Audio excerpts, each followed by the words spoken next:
Bismillahirrahmanirrahim. Assalamualaikum warahmatullahi wabarakatuh. Hamdan wa syukran lillah, salatan wa salaman ala rasulillah. Pemirsa dimanapun berada, yang semoga dirahmati oleh Allah Subhanahu wa Ta'ala, pada hari ini kita lanjutkan tentang program kita Kurma Kultum Ramadan. Pada pertemuan yang lalu, pertama sudah kita sampaikan 3 persiapan kita dalam menyambut bulan Ramadan. Pada pertemuan kali ini kita sampaikan tentang hikmah dan manfaat puasa. Setidaknya ada beberapa hikmah yang bisa kita petik daripada puasa tersebut. Setidaknya ada dalam buku ini ada 5 daripada hikmah daripada dan manfaat puasa. Yang pertama adalah melatih jiwa untuk taat kepada Allah.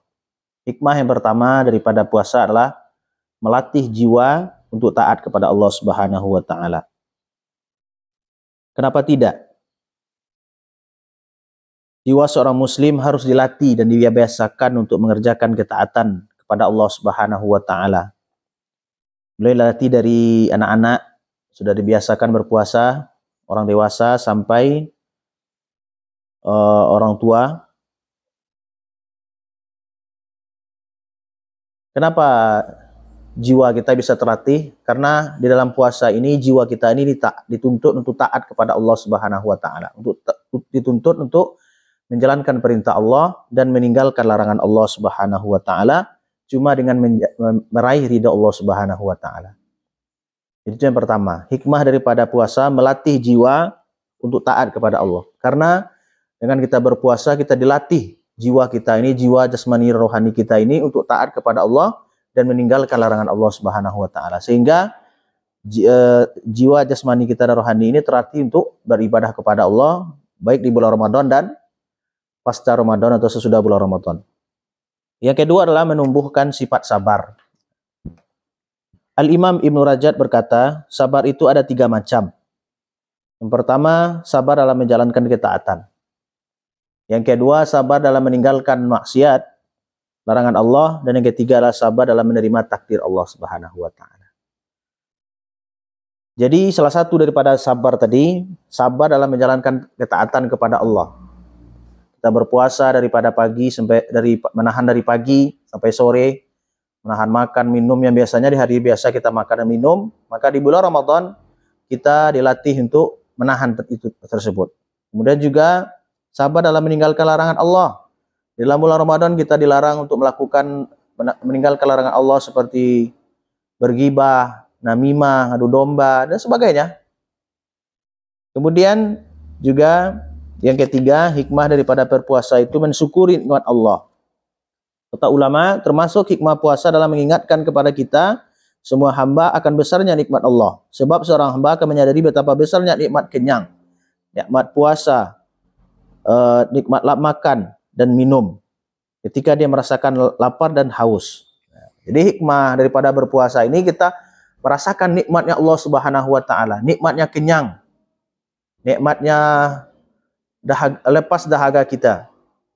Ketika kita merasakan lapar, akan kita akan menahan lapar, maka terasa nikmatnya kenyang. Ketika kita haus, terasa nikmatnya minum atau nikmatnya dahaga. Dan begitu semuanya. Ini menunjukkan bahwasanya saat kita berpuasa ini sarana adalah untuk mensyukuri nikmat Allah Subhanahu wa Ta'ala. Berterima kasih kita kepada Allah Subhanahu wa Ta'ala. Jadi dengan kita berpuasa kita merasakan nikmat Allah Subhanahu wa Ta'ala. Di antaranya adalah nikmat makan dan nikmat air dan nikmat yang lainnya. Yang keempat adalah solidaritas antar sesama. Salah satu hikmah dari sisi kemasyarakatan sesungguhnya merasakan lapar dan haus demi menjalankan perintah Allah, perintah agama akan memunculkan sifat solidaritas senasib dan sepenanggungan. Jadi dengan kita berpuasa ini akan timbul rasa solidaritas kita sesama. Kita merasa semuanya kita berpuasa. Mulai dari rakyat jelata sampai presiden atau raja sekalipun dia berpuasa. Tidak ada Oh, mentang-mentang dia presiden atau raja, dia tidak berpuasa. Tidak, semuanya sama di sisi Allah Subhanahu wa taala. Jadi kita merasa senasib dan sepenanggungan.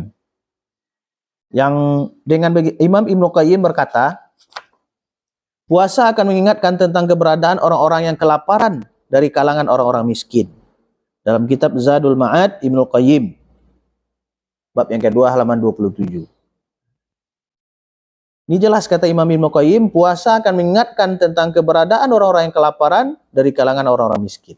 Jadi dengan kita berpuasa ini kita merasakan, inilah yang dirasakan oleh orang-orang miskin yang hanya makan 1 kali, 2 kali sehari, dan kita rasakan. Bahkan mungkin hanya 1 kali dalam sehari makan, atau bahkan 1 kali dalam 2 hari. Jadi kita dengan berpuasa ini akan menumbuhkan sifat solidaritas sesama manusia atau sesama kaum muslimin. Yang kelima adalah sebab meraih derajat takwa. Karena tujuan dari berpuasa ini la'allakum tattaqun, agar kamu menjadi orang-orang yang bertakwa. Takwa artinya adalah menjalankan perintah Allah dan meninggalkan larangan Allah Subhanahu wa taala. Apa hubungan korelasi antara berpuasa dengan takwa? Berpuasa tadi menahan makan dan minum, menjalankan perintah Allah dan meninggalkan larangan Allah Subhanahu wa taala. Menjalankan ketaatan dengan berpuasa, sholat tarawih, witir, sedekah, membaca Al-Qur'an, berinfak, berdoa, berzikir dan sebagainya, kemudian meninggalkan larangan Allah seperti bergibah, meninggalkan maksiat kepada Allah Subhanahu wa taala dan sebagainya. Jadi, dengan kita berpuasa melatih menjalankan ketaatan dan meninggalkan larangan, maka cocok hubungannya, korelasinya, karena takwa adalah menjalankan perintah Allah dan meninggalkan larangan Allah. Karena itu ditempa oleh berpuasa. Jadi jelas bahwasanya puasa akan orang-orang yang betul-betul puasa, menjalankan puasa betul-betul sesuai dengan Al-Qur'an dan Sunnah, menghiasi waktu-waktunya dengan beribadah, maka cocoklah hubungan korelasinya dengan berpuasa, dengan takwa tadi. Karena takwa adalah menjalankan perintah Allah dan meninggalkan larangan Allah. Karena dengan berpuasa, kita menjalankan perintah Allah dan meninggalkan larangan Allah. Jadi pemirsa sekalian yang semoga dirahmati Allah, ada 5 hikmah dan manfaat puasa. Yang pertama, melatih jiwa untuk taat kepada Allah. Yang kedua, menumbuhkan sifat sabar. Yang ketiga, mensyukuri nikmat Allah. Yang keempat, solidaritas antar sesama. Dan yang kelima, sebab meraih derajat takwa. Mudah-mudahan kultum yang singkat ini bisa bermanfaat, terutama kepada kami yang menyampaikan. Subhanakallahumma wa bihamdika asyhadu an la ilaha illa anta astaghfiruka wa atubu ilaik. Assalamualaikum warahmatullahi wabarakatuh. Kita berjumpa dengan pertemuan berikutnya.